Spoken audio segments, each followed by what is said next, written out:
Hey everyone, it's Nicole Thompson, also known as the Urban School Psychologist. And today I want to share with you 6 qualities of a great mentor. Now, if you don't know, I've been a mentor for, let's say, I believe it's been the past 5 years or so. And through this journey, I've learned a lot and I was able to reflect a lot to really see what worked and what didn't work. And I just want to share with you 6 qualities that I found helpful in growing me to be a great mentor. So the first quality is willingness to learn from your mentees. Now, the mentor mentee relationship is a two-sided relationship. You learn from your mentee as well as they learn from you.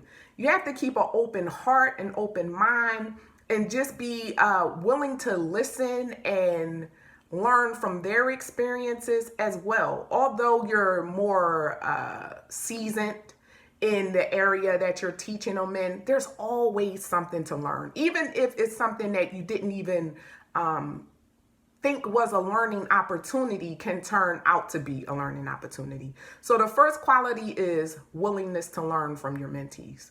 The second quality is patience. And patience is key because we're in a world of instant gratification and we want everything right now. You know, everything is at our fingertips with the internet and social media. But when you're working with people and you're working to improve them and to grow them, you have to be patient. Like Rome wasn't built overnight, and a great person isn't built overnight. And if it was built overnight, then it's kind of, I don't know if that's too believable because growth takes time. As long as you see that your mentee is trying and they're putting in the effort, and they may be growing a little bit at a time, that's okay. Keep pouring into them and keep being patient with them until that one day when they come out of their cocoon and now they're this beautiful butterfly that you were hoping to see all along. So number 2 is patience. The third one is being fearless. Now this one is huge as well, and it's touched me a lot. Because I always tell my girls to be fearless. Like, don't let fear stop you. Fear is just a figment of your imagination, right? Unless you're being chased by a bear, then that's fear, valid fear to have, right? But in the case where you're not being chased by a bear or something horrific is not happening, you have to face your fears. You have to overcome all of that head trash that you have going on. So I know when I just took my girls on a trip to Arizona just recently, a couple of my girls were afraid to swim. And I was telling you, like, let's work, we'll get you in there. Let's start off with just putting your head in the water, because I just had to have a real conversation with them. Like, has anything bad ever happened to you in the water? And when they told me no, blah, blah, blah, blah, blah, I'm like, okay, well, let's ease into it. Let's face that fear a little bit at a time. And they were able to face that fear and overcome it. Not completely. They're not in there jumping and swimming laps, but just the fact that they were willing to put their face in the water showed progress. And that ties into the patience that I was talking about right before this. So number 3 is be fearless. Number 4 is lead by example. And we all know how important it is to lead by example because people just generally don't like hypocrites. I mean, and you can't blame them.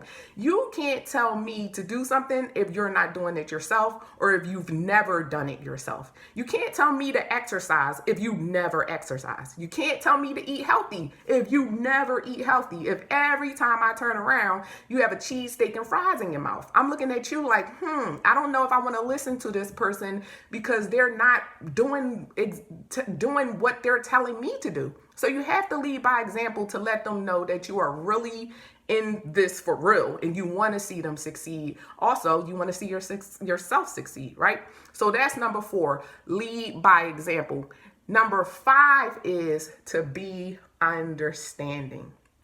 When you're understanding, you can really connect with the person on a more human level.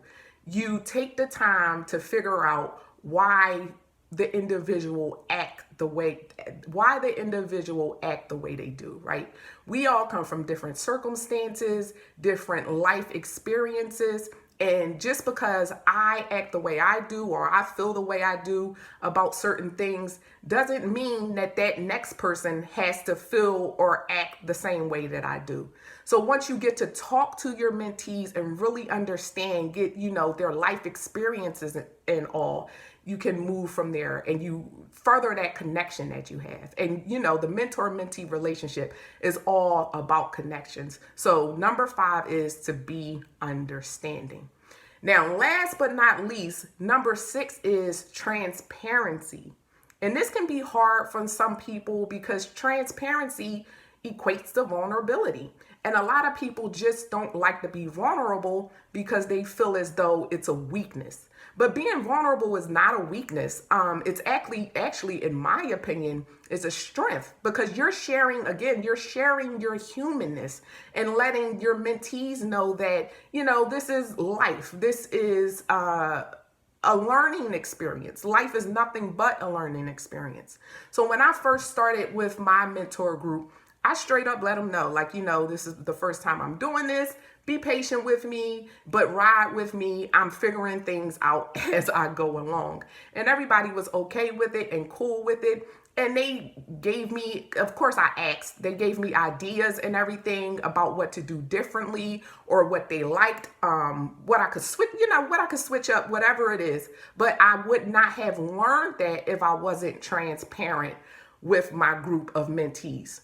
So that's it for today. I want to thank you for watching. I hope that you gained something from this. If any of the qualities that I gave you resonate with you, or if you want to be a mentor and you're a little afraid to be a mentor, just take all of these things into consideration and jump out there and get into it. You don't have to be perfect to be a mentor. You just have to care and be dedicated. And I probably should have put that in the qualities to be a great mentor.